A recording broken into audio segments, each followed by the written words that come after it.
પરિગ્રહનું મમત્વ જ ક્રોધાદિ કષાયો, રસ, વૃદ્ધિ, સાતાગારાઓનું સેવન કરાવે છે. સાધુ જ્યાં પરિગ્રહને વસેરાવે છે, કષાયો ઉપશાંત થઈ જાય છે, ગારવોના ધમધમાટ મન પડી જાય છે, મહાવ્રતોના પાલનમાં સ્થિરતા અને દ્રઢતા આવી જાય છે, નિર્મળ બની જાય છે. માટે જેમ સરોવરમાં છલોછલ ભરાયેલા પાણીનો નિકાલ કરવો છે, એની પાળ તોડી નાખો, સરોવર પાણી રહિત બની જશે. તેમ આત્મ સરોવરમાં ભરાયેલા પાપરૂપ પાણીનો નિકાલ કરવો છે તો પરિગ્રહની પાળ તોડી નાખો. સદાને માટે કર્મરૂપી રજ ચાલી જશે અને ફરીથી પાછી નહીં આવે. મિથ્યાત્વાદી કર્મબંધના કારણો વિદ્યમાન છે ત્યાં સુધી અભ્યંતર પરિગ્રહ હોય, પરંતુ મહાત્મા તેને આધીન ન થાય. ગુણ પ્રત્યેક બંધ હોવા છતાં પુષ્કળ પ્રમાણમાં નિજરા થતી હોવાથી તેઓ શ્રીની કર્મરજ સર્વથા નાશ પામે છે. હા, એ બુદ્ધિ જરૂરી છે. યોગીજનોએ પુત્ર, સ્ત્રી વગેરે સર્વ પ્રકારના પરિગ્રહનો ત્યાગ તો કર્યો છે, પણ સાથોસાથ તેઓ પ્રત્યેનું મમત્વ અને મૂર્છા પણ ઉતારી દીધા છે. સ્વ સ્વરૂપના આવિર્ભાવ કરવામાં તદ્દન નિરુપયોગી એવા પર પદાર્થોનો વાસ્તવિક ત્યાગ કરી આત્મજ્ઞાનમાં જ મગ્ન રહે. ચિત્તની પ્રતિબદ્ધ હોવાથી પૌદ્ગલિક સુખની પૂર્વે જે આસક્તિ હતી તે હવે થતી નથી. અલખના ગાન ગાતો સદા જ્ઞાનમાં મગ્ન એવા સુખોથી બેપરવા મહાત્મા શું પર પદાર્થનું બંધન સ્વીકારે? નહીં, કેમ કે પૂતગલ પર તેમનું નિયંત્રણ હોય. તેમની ચેતના શક્તિ દ્રવ્ય, ક્ષેત્ર, કાળ કે ભાવ કોઈનું બંધન સ્વીકારતી નથી. તેમને દ્રવ્યથી અમુક પ્રકારના જ વસ્ત્ર, પાત્ર, પાટ વગેરે દ્રવ્યની અપેક્ષા નથી. ક્ષેત્રથી એટલે કે ગામ હોય કે અરણ્ય, સગવડ હોય કે અગવડ, તેઓ પોતાના જ્ઞાનાનંદમાં મગ્ન રહે છે.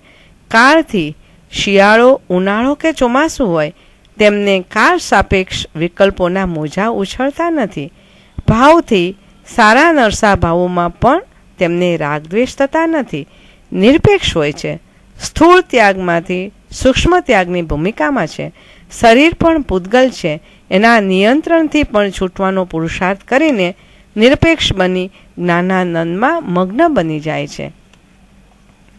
ધર્મોપકરણો જ્ઞાન અને ચારિત્રમાં સહાયક હોવાથી અપ્રમત્ત સાધુ ધર્મોપકરણને રાખવા છતાં મૂર્છા ન હોવાથી પરિગ્રહથી રહિત કહેવાય.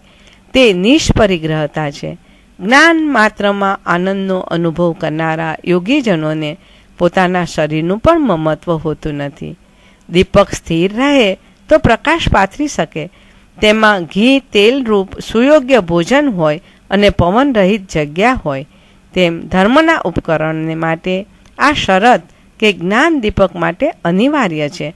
નિરંતર જ્ઞાનોપાસના, ધર્મ ધ્યાન અને ધર્મચિંતન નિરાબાદ ગતિ કરતું રહે એ માટે શ્વેત અલ્પમૂલ્યવાળા જીર્ણ વસ્ત્ર પહેરવા એ પરિગ્રહ નથી. નિસ્પૃહ વૃત્તિથી સ્વાધ્યાય માટે વસ્ત્રપાત્ર ગ્રહણ કરવા અને એ રીતે જ્ઞાન દીપકને જલતો રાખવા ગ્રહણ કરાય તે પરિગ્રહ નથી. શાસ્ત્ર મર્યાદામાં રહીને 14 પ્રકારના ધર્મના ઉપકરણો ગ્રહણ કરાય, ઉપયોગ કરાય, તેમાં પરિગ્રહ નહીં. કારણ જ્ઞાન દીપકને જલતો રાખવા માટે શાસ્ત્રીય ઉત્સર્ગ કે અપવાદ માર્ગ લેવો પડે, તેમાં મૂર્છા નથી તો તે પરિગ્રહ નથી. જ્ઞાનની ઉપાસનામાં જ લયલીનતા રહે છે. સંયમ સાધનામાં સહાયક પદાર્થો અપરિગ્રહ છે અને તેમાં બાધક પદાર્થો પરિગ્રહ છે. મૂર્છા એ પરિગ્રહ, અમૂર્છા તે અપરિગ્રહ છે. આસક્તિ એટલે કે મૂર્છાના કારણે પોતાની પાસે વસ્તુ ન હોવા છતાં મનમાં તેની આસક્તિ હોવાથી ઈચ્છાના વિષયરૂપ સમસ્ત જગતનો પરિગ્રહ તેમને હોય છે અને વસ્તુના અસ્તિત્વમાં પણ તેની આસક્તિ ન હોવાથી મહાત્માને સમસ્ત જગતનો અપરિગ્રહ હોય છે. એવા નિર્મોહી નિર્લેપ મુનિરાજે સાંસારિક પદાર્થોની સ્પૃહા પરિગ્રહનો મન, વચન અને કાયાથી ત્યાગ કર્યો છે અને બાહ્ય દ્રષ્ટિએ જે પરિગ્રહ રૂપ દેખાય છે તેવા શરીરને ઢાંકવાના વસ્ત્રો, ભિક્ષા માટેના પાત્રો, સ્વાધ્યાય અંગેના પુસ્તકો પર તેમને આ મારા છે એવો આગ્રહ નથી. સંયમના ઉપકરણોથી પણ નિર્લેપ છે, જેનું અંતરકરણ નાહં પૂદગલ ભાવાનામ કરતા કારયિતાપીન ભાવથી રંગાયેલું હોય, ત્યાગ સંયમ માટે તલસતું હોય, ચારે ગતિના સુખો પ્રતિ નિર્લેપ છે, જેમની દ્રષ્ટિમાં કંચન કથિર સમાન, સોનું માટી સમાન છે, જેમની શિવ અચલ અરુજ અનંત અક્ષય અવ્યાબાદ મોક્ષ સિવાય કોઈ ઈચ્છા નથી.